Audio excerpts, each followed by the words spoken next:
I never thought standing at a community picnic could feel like standing on trial. But there I was, Maya Johnson, clutching a lukewarm cup of coffee, watching the Maplewood Heights elite cluster around their perfect little tables like flowers in a garden I wasn't allowed to enter. The sun was shining. The grass was green. Children were laughing. From the outside, it looked like paradise. From where I stood, it felt like purgatory. Ethan was playing frisbee with some kids near the old oak tree, his sandy brown hair catching the sunlight. My beautiful boy, caught between worlds in ways I wished I could protect him from. He had his father's fair skin and my deep brown eyes, and sometimes I wondered if that made him as invisible as I felt in this place. I smoothed down my beige cardigan, suddenly aware of how simple it looked compared to the designer athleisure the other mothers wore like uniforms. Lululemon and Alo Yoga, perfectly coordinated with their highlighted hair and subtle but expensive jewelry. I'd tried that once, in the beginning. Spent money I didn't have trying to fit in. It didn't work then, and I'd stopped trying 2 years ago. Want to hear what she built in silence? The words hung in the air like a promise I didn't understand yet. But I'm getting ahead of myself. Let me take you back to the beginning, because you need to understand how we got here.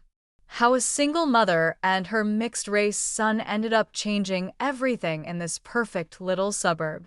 How sometimes the people they exclude are exactly the ones they needed most. The truth is, I used to think being invisible was the worst thing that could happen to a person. I was wrong. Being seen but treated like a ghost, being acknowledged but never accepted, being present but never included, that's what really breaks you. And that's exactly what they did to us for 3 long years. 3 years ago, Ethan and I pulled up to our rented townhouse on Maple Street in a U-Haul that had seen better days. I was 31, exhausted, and holding the pieces of my life together with determination and very little else. We'd come from Seattle, where I'd spent 5 years as a software engineer at a tech startup that barely anyone had heard of. The pay was decent, the work was challenging, and for a while, life felt manageable. Then I met David Mitchell at a conference. Tall, charming, successful lawyer with a smile that could sell snow to Eskimos. Within 18 months, we were married. Within 2 years, I was pregnant. Within 4 years, I was packing my bags while he moved in with his 24-year-old paralegal. "Mom, why are all the houses so big here?" Ethan had asked, pressing his face to the window as we drove through Maplewood Heights for the first time. "Because people here have worked hard for what they have," I'd told him, though I was starting to wonder if hard work was all it took. I'd chosen this district specifically. Not for the big houses or the prestige, but for the test scores. The academic programs. The resources I wanted Ethan to have access to. What I didn't anticipate was how difficult it would be to access those resources when you didn't look like you belonged. The first week of school, I stood at pickup watching the other mothers effortlessly chat about playdates and birthday parties. I smiled, made small talk, offered my number for carpools. The responses were polite but cool. "We'll be in touch." "I'll check my calendar." That might work. None of them ever called. Ethan noticed before I did. "The other kids have friends over a lot," he mentioned one evening, building elaborate towers with his Legos on the living room floor. "Tommy had 3 friends over yesterday for a sleepover." I looked up from my laptop where I was working on a freelance coding project. "Would you like to have friends over sometime?" I asked Tommy if he wanted to come here. He said his mom was too busy to drive him. Tommy lived 2 streets away. That's when I met Brooke Hamilton, the undisputed queen bee of Maplewood Elementary. Blonde, perfectly put together, married to a hedge fund manager, mother of 2 children who seemed to excel at everything they touched. She had a way of smiling that made you feel included and excluded all at once. "You're Ethan's mom," she said the first time we properly met, her eyes scanning my discount store clothing with the precision of a barcode scanner. "He's in Sophie's class." Maya Johnson, I extended my hand. Yes, the kids seem to get along well. Ma'am. She shook my hand briefly. Ethan's an interesting child. Very articulate. The pause before articulate told me everything I needed to know. There was Alexis Parker, the plastic surgeon's wife who treated every conversation like a competition she was winning. Her son Brandon was star of the soccer team, her daughter a violin prodigy. She spoke in statistics and achievements, measuring worth in trophies and test scores. And Madison White, the yoga instructor married to a law firm partner who peppered every conversation with namaste and mindfulness while somehow managing to exclude anyone who didn't fit her definition of aligned energy. I tried. God knows I tried. I volunteered for committees, offered to help with fundraisers, showed up to every PTA meeting with fresh ideas and genuine enthusiasm. But there was always a reason my suggestions didn't quite fit, always a way to redirect the conversation when I spoke, always somewhere else to be when I approached. The isolation was gradual but systematic, like being slowly turned down on a dimmer switch until you realize you're sitting in the dark. By the second year, I'd stopped expecting invitations that weren't coming. Instead, I channeled my energy into something that had always saved me: code. After Ethan went to bed, I'd sit at my secondhand desk in the corner of our small living room, surrounded by empty coffee cups and the blue glow of my monitors. While the perfect mothers of Maplewood Heights got their beauty sleep, I was building something revolutionary. It started with Ethan's struggles. Not academic struggles, he was brilliant. But social ones. Identity ones. He'd come home asking questions that broke my heart. Mom, am I black or white?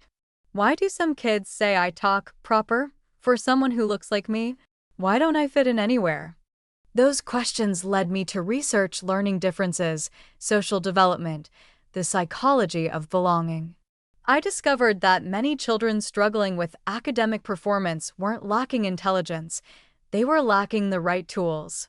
Traditional educational approaches didn't account for different learning styles, different processing speeds, different ways of understanding the world.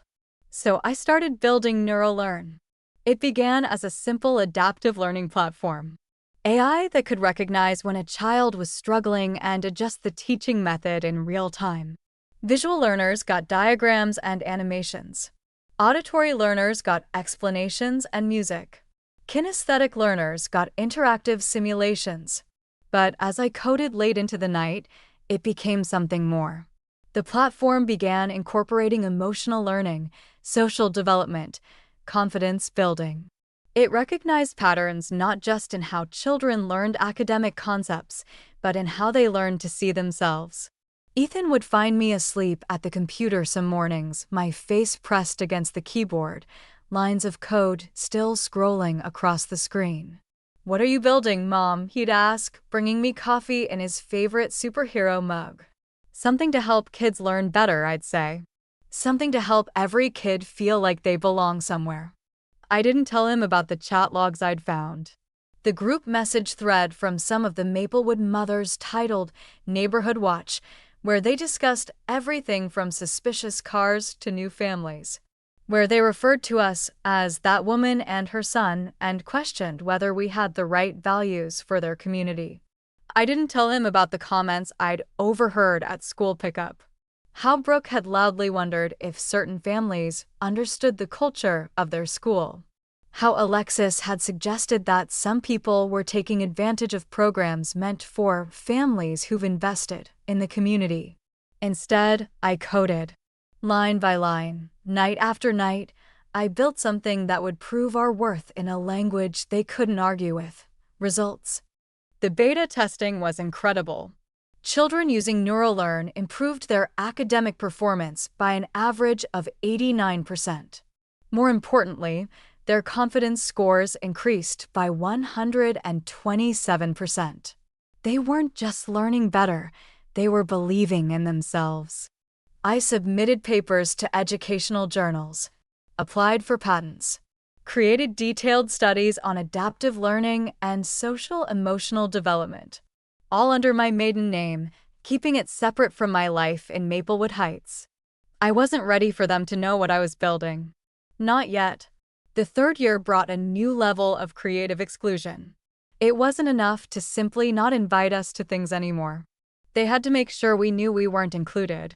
Ethan's birthday party that year had 3 attendees: him, me, and his one friend Marcus, whose family had moved from Atlanta and was dealing with their own version of our struggle. I'd invited the whole class, as was tradition. Got exactly 0 RSVPs until the day before, when Brooke texted me, "So sorry, Sophie has a conflict. Maybe next year when things are less complicated." I found an anonymous note in our mailbox 2 weeks later. "This neighborhood has standards. Maybe try somewhere more appropriate for your family's needs." The paper was expensive, cream-colored, watermarked, the kind you buy at Papyrus for special occasions. Ethan started coming home with his backpack torn, his homework wrinkled, his water bottle mysteriously empty. "It was an accident," he'd say when I asked. But accidents didn't happen this consistently. The breaking point came during a PDA fundraiser discussion. I'd suggested an academic support program for struggling students, offering to donate my time to help design the curriculum. Free of charge. "That's very generous, Maya," Brooke had said, her smile sharp as a blade. "But I think we're looking for something more aligned with our existing programs." "I'm not sure parents here need academic support," Alexis added. "Most of our children exceed standards." Madison nodded sagely. "The energy feels off for this type of intervention." I left that meeting and sat in my car for 10 minutes, hands shaking with frustration. Then I went home and coded until dawn. NeuroLearn was growing. Quietly, steadily, changing lives one child at a time. I'd partnered with schools in underserved districts, provided free access to kids who needed it most. The results were staggering. Children who'd been labeled behind were catching up and surpassing their peers. But in Maplewood Heights, I was still just the single mother who didn't quite fit in. 2 weeks before the annual community picnic, everything changed. I was sitting at my desk, reviewing user analytics for NeuroLearn when my phone rang. Unknown number. "Maya Johnson? This is Jennifer Chen from TechCrunch. I'm calling about NeuroLearn." My blood went cold. "I'm sorry, what?" "We've been following the academic papers you've published on adaptive learning systems. Dr. Patricia Williams at MIT forwarded us your research on socio-emotional learning integration. We'd like to do a feature story." MIT. MIT had been following my work. 2 days later, Forbes called. Then Ed Week. Then VentureBeat. "We're particularly interested in the anonymous success story," the Forbes reporter explained.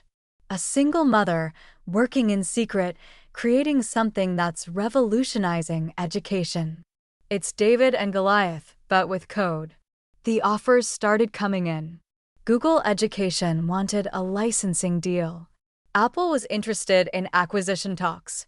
Microsoft scheduled a meeting about potential partnership opportunities. My phone was ringing constantly.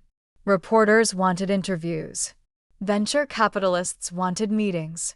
Education conferences wanted keynote speeches. And through it all, Ethan was dealing with his own challenges. Kids at school had started openly excluding him from games, parties, study groups. The subtle whispers had become less subtle. "Mom," he said one evening, dropping his backpack by the door with more force than necessary. "Tommy told me his mom said our family takes resources away from people who deserve them more." I set down my laptop. "What did you say to that?" I asked him what resources we took. He said he didn't know, but his mom was really smart, so it must be true. That night, I made a decision. The picnic was coming up. Brooke had sent me an email about it, CCING half the school. Annual community picnic. Let's celebrate all the families who make Maplewood Heights the special place it is. bring a dish to share, and your community spirit. I was tired of hiding, tired of being quiet, tired of letting them make my son feel like he didn't belong. It was time for them to see what I'd built in silence. The day of the picnic dawned perfect. Cloudless blue sky, gentle breeze, the kind of day that makes suburban life look like a magazine spread. I dressed carefully. Simple but put together. I'd made a quinoa salad with cranberries and pecans, something that looked like I'd tried without trying too hard. Ethan wore his favorite shirt, royal blue with a small logo. He'd asked to borrow my confidence. Just stay close to me, I'd told him. And remember what I taught you about speaking up when something's not right. The picnic was already in full swing when we arrived. Perfect families scattered across Riverside Park like a Norman Rockwell painting come to life. Children playing frisbee and soccer. Parents clustered around picnic tables laden with gourmet potato salads and artisanal sandwiches. We found an empty spot at the end of one of the long tables. I set down our quinoa salad between a truffle mac and cheese and what looked like a $40 cheese board. Maya, so glad you could make it. Brooke appeared beside us like a perfectly coiffed ghost. She was wearing white jeans that probably cost more than my rent and a smile that didn't reach her eyes. Wouldn't miss it, I replied, matching her tone. She glanced at our salad. How healthy. You're always so practical. Practical. Another one of those words that sounded like a compliment, but felt like a slap. For the next hour, I stood at the edges of conversations, smiled politely at people who looked through me, and watched Ethan try to join games where suddenly the rules had changed. Then Brooke called for attention. Everyone, if I could have your attention. She was standing on a picnic table, naturally commanding the crowd. As you know, today we're announcing our new charity initiative. Applause rippled through the gathering. This year, we're raising funds for an advanced learning program for children who truly deserve these opportunities. We want to make sure resources go to families who've invested in our community, who share our values. The emphasis on truly deserve hit me like a physical blow. Who decides who deserves what? Who gets to determine worth? Some families take and take, Alexis announced, her voice carrying across the park. It's time to give back to those who give to us. Madison nodded solemnly. It's about alignment. Energy that serves the whole community. I felt every eye in the park flicker toward me and Ethan. Not directly, never directly. But I felt the weight of their judgment, their assumptions, their carefully coded language. From across the playground, I saw Ethan watching. His hands were clenched into fists at his sides, his jaw set in a way that reminded me of myself when I was coding through the frustration, building something they couldn't see. He started walking toward us, slowly, deliberately, with the kind of purpose that made my heart race. This was the moment. I could feel it building like electricity in the air before a storm. Everything was about to change. I watched my son walk across that park like he was crossing a battlefield. Every step measured, every movement deliberate. He'd inherited my stubbornness and his father's confidence, and right now, both were on full display. The crowd was still buzzing about the charity initiative. Parents nodding approval, children playing, the picture of community harmony. Except for the 11-year-old boy walking toward the center of it all with fire in his eyes. Ethan had been observing for years. While I thought I was protecting him by staying quiet, he'd been collecting evidence. Every slight, every exclusion, every coded comment.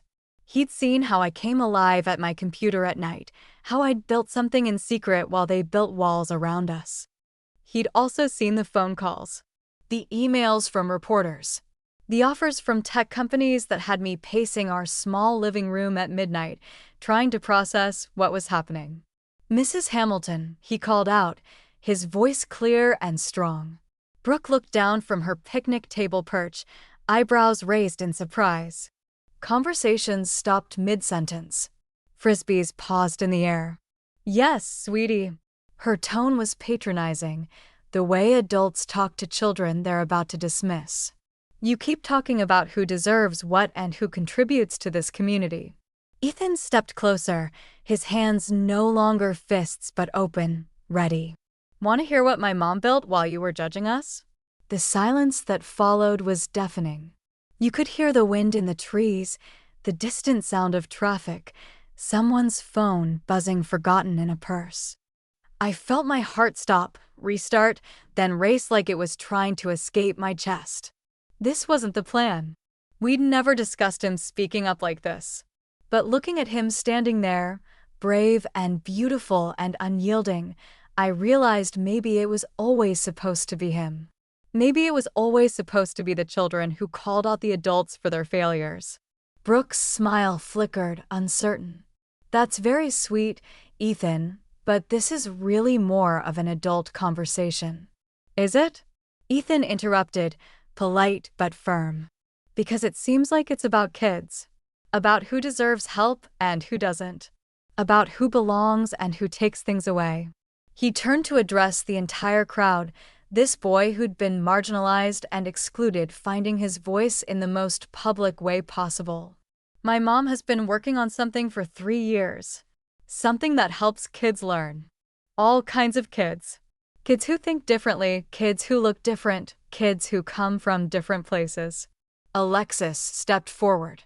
Ethan, honey, maybe you should let your mother. No.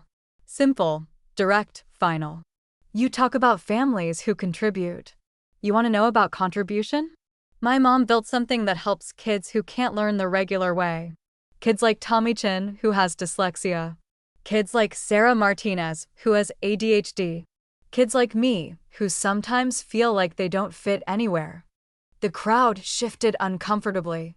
Parents glancing at each other, trying to figure out what was happening. Ethan pulled out his phone. Want to see the news articles? Want to see the offers from Google and Microsoft? Want to see how many kids around the world are learning better because of what my mom built in our living room while you excluded us from your playdates? That's when I knew there was no going back. My brilliant, brave boy had just blown up our quiet life in the most spectacular way possible. And I couldn't have been more proud. Ethan unlocked his phone with trembling fingers, but his voice remained steady. The entire picnic had fallen silent, 100 pairs of eyes focused on one 11-year-old boy who was about to detonate everything they thought they knew. NeuroLearn, he announced, showing his phone screen to the crowd. That's what it's called. Mom didn't just make some little app. She made something that changes how kids learn. He scrolled to an article on TechCrunch. 200,000 kids worldwide. 89% improvement in academic performance. 127% improvement in confidence scores. Brooke climbed down from the picnic table, her face pale. Ethan, I think there might be some confusion. MIT licensed the technology. Ethan continued, louder now. Forbes called it revolutionary adaptive learning. Google wants to buy it for $75 million. $75 million. Gasps rippled through the crowd. Someone's phone clattered to the ground. But you want to know the best part? The part that makes this really funny. Ethan's voice cracked with emotion, but he pushed forward. Mom built this to help kids like me. Kids who feel different.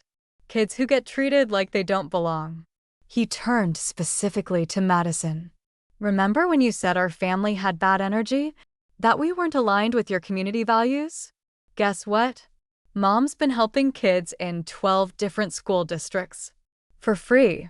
Kids who couldn't afford tutoring. Kids whose parents work 3 jobs. Kids who get left behind because no one thinks they deserve help. Madison's face went white. Ethan spun to address Alexis. You said some families take resources without giving back. Mom spent her own money to help kids your son plays soccer with. Tommy Chin? His reading scores went up 3 grade levels using NeuroLearn. For free. While you were talking about who deserves what. Then he faced Brooke directly. And you. You said we didn't understand your values. You know what Mom's values are? Every kid deserves to learn. Every kid deserves to feel smart. Every kid deserves to belong somewhere. His voice broke on the last word, and I saw tears threatening to spill over. But he wasn't done. So yeah, let's talk about contribution. Let's talk about who deserves what. My mom changed how kids learn all over the world. She did it while working 3 freelance jobs to pay our rent. She did it while you excluded us from birthday parties and carpools and your perfect little community. He took a shaky breath. She did it alone because none of you thought we were worth including. The silence stretched until it felt like the entire world was holding its breath. Then Dr. Patricia Williams, the elementary school principal, stepped forward. I hadn't even noticed her in the crowd. "Mrs. Johnson," she said quietly. I had no idea. The district received a proposal last week about implementing NeuroLearn school-wide. We had no idea you were local. Brooke's mouth opened and closed like a fish. Alexis stared at the ground. Madison looked like she was going to be sick. The anonymous genius mother, someone whispered. That was her. And just like that, 3 years of exclusion, 3 years of being treated like we didn't belong, 3 years of proving our worth in silence, came crashing down around them. My son had just changed everything. The aftermath was immediate and chaotic. Parents pulling out phones, frantically Googling NeuroLearn. Whispered conversations exploding into heated discussions. Children sensing the adult tension, gathering in confused clusters. Brooke was the first to attempt damage control, her voice strained as she approached me. "Maya, I had no idea. We should talk. Maybe over coffee this week?" 3 years. 3 years of silence from this woman, and now she wanted coffee. Alexis stepped forward next, her face flushed. "If I'd known about your work, of course things would have been different. There's clearly been some miscommunication." Miscommunication? I found my voice for the first time since Ethan had started speaking. What exactly was miscommunicated when you said some people take resources without giving back? What was unclear when you questioned whether we fit in here? Madison tried her spiritual approach. "I think there's been some negative energy, some misunderstanding of intentions. We should sage this space, align our chakras." "No." The word came out firmer than I intended. "No, we're not going to breathe this away or pretend it was a misunderstanding. You excluded us. All of you. You let my son feel like he didn't belong because you decided we weren't good enough for your community." Dr. Williams stepped closer. "Mrs. Johnson, I owe you an apology. The school board has been trying to identify the creator of NeuroLearn for months. The technology could help so many of our students, particularly those who struggle with traditional learning methods." "It already is helping them," I said quietly. "I've been providing free access to 14 kids in this district through an anonymous foundation. Kids whose parents can't afford tutoring. Kids who've been labeled as slow when they just learn differently." Shocked murmurs rippled through the crowd. "The Chin family?" Brooke asked weakly. "Tommy's dyslexia improved dramatically over the past year," I confirmed. "His parents think it was the new reading specialist at school." "The Martinez girl?"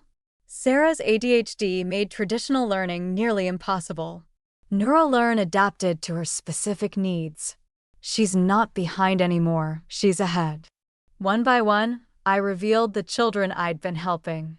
Kids they knew, kids their children played with, kids who'd been struggling and were now thriving. "But why?" Alexis asked, genuine confusion in her voice. "Why help kids whose parents excluded you?" I looked at Ethan, still standing tall despite the emotional exhaustion written across his face. "Because that's not who I am. That's not who I want my son to be." I turned back to the crowd. "You want to know why I really moved here? I researched the test scores, the demographics, the achievement gaps. This district has some of the highest performing students in the state, but also some of the largest disparities. Kids of color, kids from lower income families, kids with learning differences, they were falling through the cracks." The silence was different now. heavy with understanding rather than confusion. I came here to help level the playing field, not to join your clique or prove I belong in your social circles. I came here to make sure kids like mine don't have to choose between being smart and being accepted.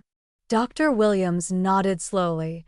The anonymous donation we received 6 months ago. The one that funded our new learning support coordinator. That was me, I admitted. And the technology training for your teachers? The diagnostic tools for learning differences? All through grants from my foundation. Ethan stepped closer to me, and I put my arm around his shoulders. He'd been so brave, and now the weight of what he'd done was settling in. Here's what's going to happen, I continued, my voice steady. I'm going to keep helping kids. All kids. Not because I want to be included in your coffee dates or book clubs, but because it's the right thing to do. I looked directly at Brooke. And I'm documenting everything that happened here. Every comment, every exclusion, every coded conversation about who belongs and who doesn't. It's all going into a research paper on racism and innovation in suburban communities. Her face went ashen. MIT is interested in publishing it as a case study about how communities can miss out on innovation by excluding people who look different or come from different backgrounds. The crowd shifted uncomfortably, the reality of their behavior being analyzed and published hitting home. But mostly, I said, pulling Ethan closer, I'm going to keep raising a son who judges people by their character, not their zip code or skin color or whether they fit into predetermined social groups. The picnic that had started as a celebration of community values had become something else entirely. A reckoning. A mirror held up to a group of people who'd thought inclusion meant choosing who to leave out. And my son, my brave, brilliant boy, had been the one to hold up that mirror. 6 months after the picnic that changed everything, I stood on the stage at TEDx New England, looking out at an audience of educators, parents, and innovators. I want to tell you about a boy who changed a community by telling the truth, I began, and about what happens when we mistake exclusion for excellence. The talk was titled Building Bridges in Divided Communities, and it had taken me months to find the right words for everything that had happened. NeuroLearn had been acquired by Microsoft for $78 million. True to my promise, 90% of the proceeds went to establishing learning centers in underserved communities nationwide. The remaining 10%? That went into a college fund for Ethan and a research grant for studying the impact of social inclusion on innovation. But the money wasn't the most important part of the story. What mattered was what happened after Ethan's revelation. How a community that had perfected the art of polite exclusion was forced to confront what they'd become. Brooke Hamilton was the first to truly change. A week after the picnic, she called me. Not to apologize, though she did that too, but to ask for help. Her daughter Sophie had been struggling with severe anxiety around academic performance. I never knew how to help her, Brooke admitted during our first real conversation. I've been so focused on appearances, on maintaining our image, that I didn't see my own child falling apart. Sophie started using NeuroLearn's anxiety support modules. Within months, her confidence had transformed. She went from hiding her struggles to becoming an advocate for students with anxiety disorders. Brooke channeled her organizational skills into something meaningful, spearheading the school's new inclusion initiative. The woman who had once questioned whether we belonged became our fiercest ally. Alexis Parker took a different approach. She started mentoring newly divorced mothers, using her connections to help women like I'd been, brilliant, capable, but suddenly adrift without the support systems they'd lost. I realized I'd been treating motherhood like a competition, she told me. Like there were winners and losers instead of just women doing their best. Madison opened her yoga studio to special needs families, creating adaptive classes and sensory-friendly spaces. Her spiritual practice became less about perfect alignment and more about genuine connection. The annual picnic transformed too. Innovation and Inclusion Day became a celebration where families shared their unique talents, struggles, and contributions. Kids presented science projects and art installations. Parents led workshops on everything from coding to gardening to managing neurodiversity. Ethan became the unofficial student ambassador for the new initiatives. He started a peer mentorship program where kids who felt different could find community with others.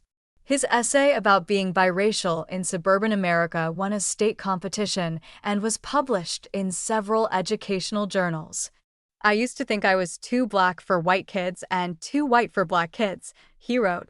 But I learned that being mixed isn't about choosing sides. It's about building bridges between worlds that think they have to be separate. Dr. Williams asked me to join the school board. Together, we implemented district-wide programs for identifying and supporting learning differences, creating pathways for kids who'd been overlooked by traditional education. The research paper I'd threatened to write became something bigger. Innovation Through Inclusion: How Homogeneous Communities Stifle Progress was published by Harvard Business Review and became required reading in several MBA programs. The most unexpected outcome? 3 other families at the picnic that day revealed they'd been hiding their own innovations. A father developing clean energy technology. A mother creating mental health apps for teenagers. A family working on accessible design for disabled children. They'd all stayed quiet, afraid that revealing their work would somehow threaten their social standing in a community that valued conformity over contribution. Standing on that TEDx stage, I looked out at the audience and saw faces from every background, every race, every walk of life. This was what community was supposed to look like. My son taught me that belonging isn't about fitting into someone else's definition of normal, I concluded. It's about building a world where everyone's gifts can flourish. I found Ethan in the audience, now 12 and taller, his confidence genuine in a way it had never been before. He was sitting next to Sophie Hamilton and Tommy Chin and Sarah Martinez, all kids whose lives had been touched by NeuroLearn, all of them part of a generation that was learning to value difference instead of fear it. After my talk, a young black girl approached me, her mother beside her beaming with pride. "Mrs. Johnson," she said, "I want to be an engineer like you. But I also want to tell stories like your son. Is that okay?" I knelt down to her level. "Sweetheart, you can be whatever you want to be. The world needs all kinds of minds, all kinds of voices, all kinds of dreamers." As we walked back to our car that evening, Ethan quiet beside me, I reflected on how far we'd come. "Do you ever regret it?" I asked him. Speaking up that day? Changing everything? He considered the question seriously, the way he always did. "No, because you taught me that silence doesn't protect us. It just protects the people who want to keep things the way they are." "What about the friends you lost?" "I didn't lose friends, Mom. I lost people who were only nice to me when I was quiet about who we really were." "That's not the same thing." He was right, of course. My wise, brave boy who'd learned the hardest lesson of all, that true belonging doesn't come from making yourself smaller to fit into someone else's world. It comes from having the courage to build a world big enough for everyone. 3 years ago, they thought excluding us would make us disappear. Instead, it made us unstoppable. And Ethan? He's going to change the world because he knows that different doesn't mean deficient. It means essential. The people society overlooks often hold the keys to its greatest advances. My son taught an entire community that lesson by doing the one thing children do best, telling the truth when adults have forgotten how. And sometimes, that's all it takes to transform everything.